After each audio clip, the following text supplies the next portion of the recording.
What is up, 12s? You guys are not going to believe the news leaking out of Renton right now. We have 4 major updates that could completely shift the trajectory of this franchise, just as we're coming off that Super Bowl high. The party in the 206 is still going strong, but the front office is already racing against the clock to head off a financial and roster crisis that nobody saw coming. We're talking about the very future of our championship core here. So grab your coffee, smash that like button, and let's dive into these updates, because we are closing in on our goal of 1,000 subscribers. Winning a Super Bowl gives you immortality, but the day after the parade is where the real work begins. The Seattle Seahawks are heading into this 2026 offseason with their heads held high, carrying the trophy that defined a new era. But the NFL salary cap is a beast that never sleeps. John Schneider knows that sustaining this run requires surgical precision, like a high-stakes game of chess, where one wrong move collapses the whole board. We are currently sitting in a great spot with about $73 million in cap space. But do not let that number fool you. That money can vanish in a heartbeat once the extensions for our young superstars hit the books. If we want this Lombardi to be the start of a dynasty and not just a one-hit wonder, proactive cap management is the top priority. There are 4 strategic moves the front office needs to pull off right now to keep us flexible without getting the locker room. First up is our guy Sam Darnold. Who would have thought he would go from a reclamation project to a Super Bowl hero at 28? He is the face of the franchise now, but his $37.9 million cap hit for 2026 is a lever we have to pull. A simple restructure by converting salary to a signing bonus could free up nearly $22 million immediately. But the hard choices do not stop there. The business side of the game can be brutal. Uchenna Nwosu has been a leader on this defense, but he has become a $20 million cap hit while dealing with injuries and the rise of young guys like Derek Hall. Moving on from him would save us $11.5 million, which is exactly the kind of cash we need to keep Leonard Williams in town. Big Cat is the engine of Mike Macdonald's defensive line, and he needs an extension to lower that massive $30 million hit. Finally, we have Cooper Kupp, who was huge for our title run, but at 33 years old, he needs a contract adjustment so he does not suffocate the books. Altogether, these moves create $49 million in extra breathing room. That is the difference between keeping JSN and Witherspoon or watching this core fall apart. And if you think the money talk is stressful, what is happening in the medical wing might be even more intense. While the front office is crunching numbers to keep us competitive, a cloud is hanging over the practice facility, and the silence coming out of the VMAC is deafening. Think back to that incredible afternoon on January 17th. We absolutely dismantled the 49ers, 41-6, to punch our ticket to the Super Bowl.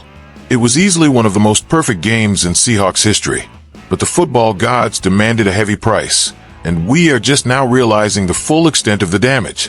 With 3 minutes left in the second quarter, we saw Zach Charbonnet go down after a short gain.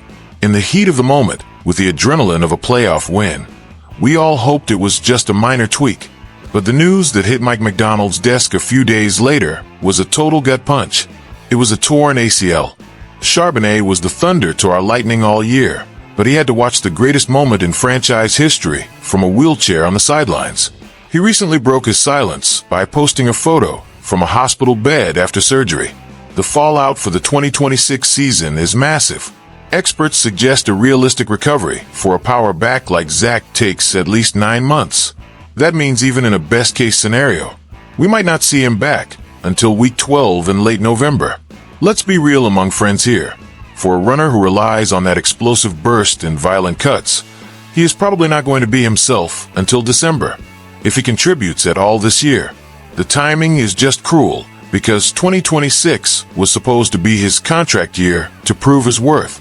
He was coming off a 12-touchdown season, and now the backfield is a giant question mark. With Kenneth Walker 3 hitting free agency, our depth chart is looking thin. If we do not bring Walker back, we're going to have to hunt for 2 new backs immediately, because you cannot defend a title with an empty cupboard.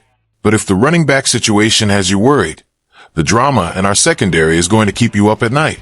The uncertainty in the backfield is tough to swallow. But what is brewing in our secondary could be the biggest shock to this championship roster yet. Seattle has always been defined by the Legion of Boom and our ability to find late-round gems. But we might be about to see one of those stars fly away from the Pacific Northwest. I am talking about Rick Woolen. His story is legendary, going from a 5th-round pick out of UTSA to one of the most feared corners in the league. But the vibes between Woolen and Mike Macdonald's staff got really weird during this title run. The ring covered up a lot of the friction, but the reality is that Rick was benched multiple times last year. He lost his starting spot in the second half of the season and only played about 2/3 of the defensive snaps. The stats are wild because Aaron Schatz from ESPN noted that Woolen still ranked 12th in DVOA, allowing only 5.6 yards per target. The talent is clearly still there, but the trust seems broken. That taunting penalty in the NFC Championship, followed by giving up a touchdown, left a mark that has not healed. If another team offers him a massive contract to be their primary starter, the Seahawks are likely going to let him walk. At 26 years old, Woolen only had 1 interception last season, which is a far cry from the 6 he snatched as a rookie. The writing is on the wall. We have to pay Josh Jobe and save up for the massive extension Devin Witherspoon is going to demand. So the money for Woolen just is not there anymore. Other teams are going to bet on his 6'4" frame and elite speed, hoping he regains that 2022 form. It hurts to see a homegrown playmaker leave, but Schneider seems focused on guys who are locked in 100% of the time. And while we process losing a fan favorite, the next phase of this roster rebuild is going to be even more surreal. We saw today that the road to a repeat requires ice in your veins and some brutal business decisions behind the scenes. Between the cap magic needed to keep Sam Darnold and the medical heartbreak for Zach Charbonnet, this championship squad is about to face its toughest test yet. Losing a guy like Rick Woolen stings, but it proves that nobody is bigger than the system Mike Macdonald is building. Now I want to hear from the 12s. Who would you prioritize signing with that extra cap space? Drop a comment below and let's talk about it. Do not forget to hit like and subscribe so we can hit that 1,000 sub mark. Go Hawks!